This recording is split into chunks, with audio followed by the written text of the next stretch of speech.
Hey everyone, this is PrinceWatercress and welcome to a brand new Let's Play. This is Griffin for the Sega Game Gear. Only came out in Japan in 1991. One of those Telenet Japan games that didn't make it out of Japan. And the title screen should make it simple enough. You are apparently a blue-haired girl in a tank destroying things. That's it, that's all I know about the story. And since we've already seen the title screen music play its course, we might as well just go ahead and get in the game. Controls are pretty simple. You use a control pad to move around. 1 lets you shoot out of the cannons, and 2 lets you shoot some screen-clearing bombs. And you move around pretty fast, and controlling the tank and controlling your aim is pretty simplistic. If you're facing that direction, that's where you're going to shoot. It's not like Operation Logic Bomb or anything where you can hold a button and you can move one direction and aim somewhere completely different. No. You have to move the tank in order to aim. And as you can see, stuff is taking a few shots to destroy these turrets, these tanks. Enemies are pretty simple. I don't really need to describe them in detail all that much. They will shoot at you, but not very often, given that this is a Game Gear game, given that this is a handheld game. And these gray, skinny tanks that I'm shooting at, they provide the power-ups that you will need to do a little better in the game, hopefully survive a lot longer. You definitely want to shoot them and get the power-ups that they drop. There are 4 kinds of power-ups in the game. There is the P for power. There was the E for energy, which completely fills up that gauge to the right there. You can only take about maybe 4 or 5 hits before you die. There is the B for bomb. You can press the 2 button to drop those. And there's C for cornering, which makes you move faster. You definitely need cornering. And here's our first mid-boss, this plane that shoots back and forth and shoots at you every so often.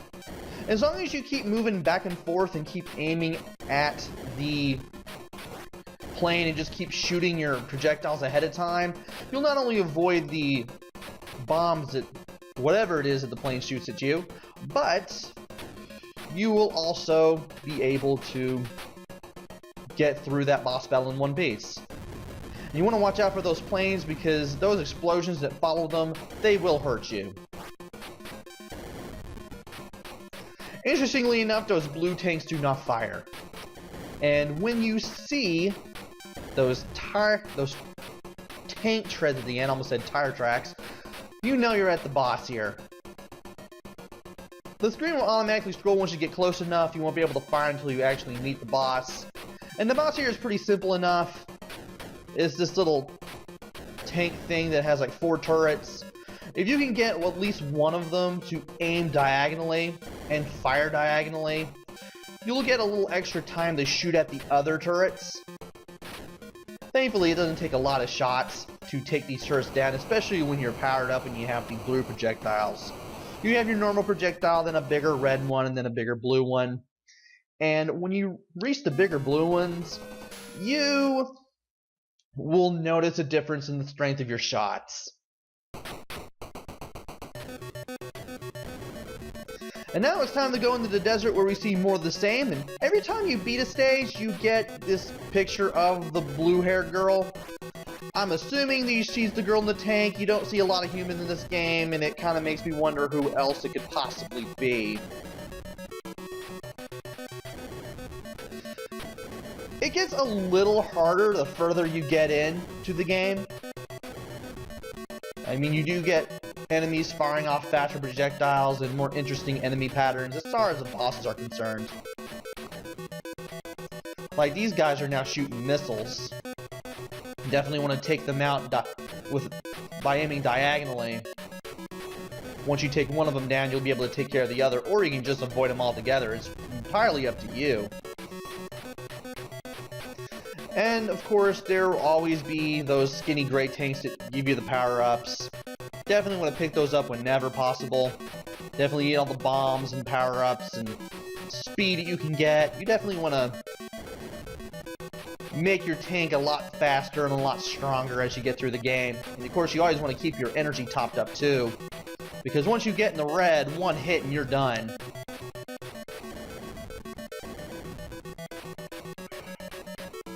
This main shot isn't the only weapon you have. You do have a sub-weapon as well as a special weapon. The sub-weapon has a very limited range and is slightly more powerful than your main weapon, especially if you're not fully powered up. And the special weapon kind of acts like a little cluster bomb, and it also has a limited range. I find myself using the main weapon more often than not, because, well, you're going to be using that to destroy basically everything anyway. And of course, it reaches all the way across the screen, which is definitely something that you want.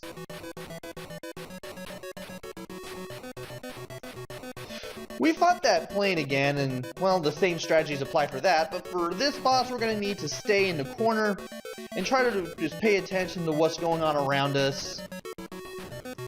Try to take on this left arm that moves across the screen at an angle first. There are two of them, and you want to take out the left one or the right one first. And then you want to work on the other one just by aiming diagonally, trying to make sure not to get hit by any of the projectiles that are on screen. You may get hit once or twice. I know I got hit once there, and I think I'm going to get hit again. But other than that, once you take out one of these arms, just stay in the corner and take one of them out. The other one is easy to follow up on. And once you take out both of those arms, you get another picture of the blue-haired girl. And now for a flying section. Here you are advancing automatically. All you have to do is just use a control pad to move your ship around as you advance automatically. There are several kinds of enemies. There are 4 in all. There are the red ones that spin. In case they shoot at you, you want to move away from the shots. You have those blue ones that come together and then come forward at you. Thankfully, they're very easy to take out. You have these gray and red spinning enemies that will move towards the side of the screen when they get close enough to the bottom. And there are these gray enemies that come out from the sides diagonally and also retreat diagonally. If you see those bigger gray enemies that move in diagonally, just stay away from them if you can. As a matter of fact, stay away from most of the enemies as you can. Took some really dumb damage there. Don't know why I did that. That's basically the 4 enemies for this flying stage in a nutshell. Only advice I can give you other than staying away from enemies and their projectiles whenever possible, especially those red ones that just don't spin around, just come slowly at you and fire a shot at you before they completely disappear. Some of which will come at you in groups, like right there. Keep the fire button held down. Keep holding down 1. As long as you do that, you'll be able to take care of some stuff as it comes down. And you don't necessarily need to stay in one place, because kind of stay in one part of the screen, but never in the same spot. That way, in case you miss something, you don't run the risk of having something run into you. That's pretty much all I can say about this 3rd flying stage.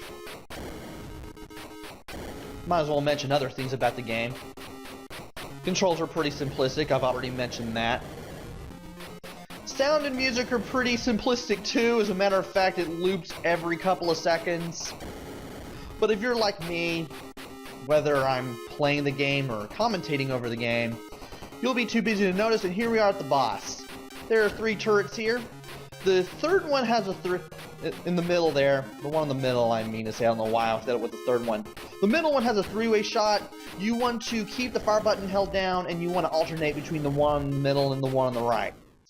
Once you take care of both of those turrets, just take care of the one on the left, make it fire diagonally if you have to, and you just made the boss a lot easier, and we'll go on to the 4th stage, which is obviously going to be the hardest one of them all. You start off by shooting at this wall. You do not want to run into that wall because it will hurt you. For these 2 turrets, you want to take out the one on the right first because it can hit you diagonally. This is where you'll probably be running into some situations where you will be losing lives, taking a lot of damage. You just want to be very careful. Good piece of advice, not just for this stage, but for every stage in general. Don't go too far forward too fast. Now you can switch to the sub-weapon to take care of those blue guys at the sides. Just go all the way to the wall in the center there. Just go far south towards it as you can. And just fire your sub-weapon at it, and you should be able to take care of it, provided your sub-weapon is dead center. But I just find it easier to use a bomb. If you've been collecting all the power-ups, you should have more than enough bombs to get through here. And of course, you want to be careful with some of these tanks, because they can get you from blind corners. They can run into you if you're not careful. And that's probably the worst enemy right there. Those little jets of fire that come through the walls there. And if you're not timing it well enough, those things will instantly kill you. Use the bomb to take care of that tank right after the first jet of flames, that first flame jet. Because if you try to take it on directly, you will take damage. So you're better off just using a bomb. And that shows just how easy it is to get killed by those flame jets. When you die, you lose all your power-ups and you have to get them again. But at least this game doesn't suffer from Gradius Syndrome. It is easy to get yourself powered up to some degree and continue on with the game. It's not like you're completely powerless when you die. But you still want to be careful. You still want to be very, very careful. Because it can be just as easy. It can be just as easy to die again. And I'm going to go ahead and use another bomb to take care of those two blue guys at the sides. Take care of that turret and take care of that wall. Again, you don't want to get too close to the walls, because the wall can insta-kill you if you run into them, which is kind of lame. Get that cornering power up, get ourselves a little bit of speed. As long as you don't die more than once, getting to full power before you reach the boss shouldn't be too hard.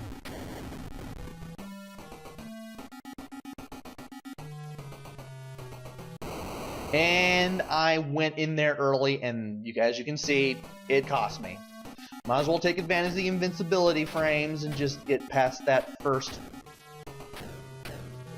fire jet there easily. I want to take care of the turrets too while I'm at it. Yeah, you want to make your way to the right when that fire jet is retreating there. And thankfully, that skinny gray tank on the right will get caught in the wall. So if you need the energy, you can definitely get it. And you can actually switch between the main weapon, the sub weapon, and the special weapon whenever you pause, just by using the control pad and unpausing the game. And you can also see how many bombs and lives you have remaining. Thankfully, I have a good amount of lives and a good amount of bombs. Though we don't need the bombs in order to take care of this boss. Want to watch out as you move back and forth on the screen, making sure not to hit the shots as well as the lasers. You want to focus on the turrets out in front, even though the back turrets will have the three-way shot. And when you take one of them down, it will make taking the other ones down a little easier. In case you're forced to move to the other side, and you've already got one of the turrets on that side taken care of, definitely go for the turret at the back with the three-way shot. The more shots you have to fire, well, the less shots you have to fire at, the easier it's going to be. And now that I have one turret left, it's not going to be that much harder to take that last one down. And basically take down the weapon at the end of this enemy base. By taking care of this stage, we start the second loop, which we will take on next time. So join me then. Until then, this is PrinceWatercress. Take care, stay safe, and thanks for watching!